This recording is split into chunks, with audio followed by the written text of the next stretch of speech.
you.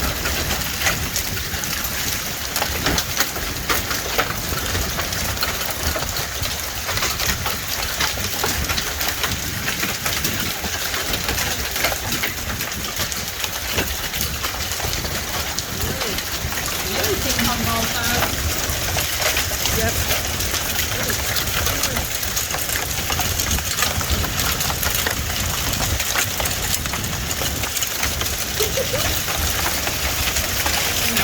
I really thought it was going to go stay north.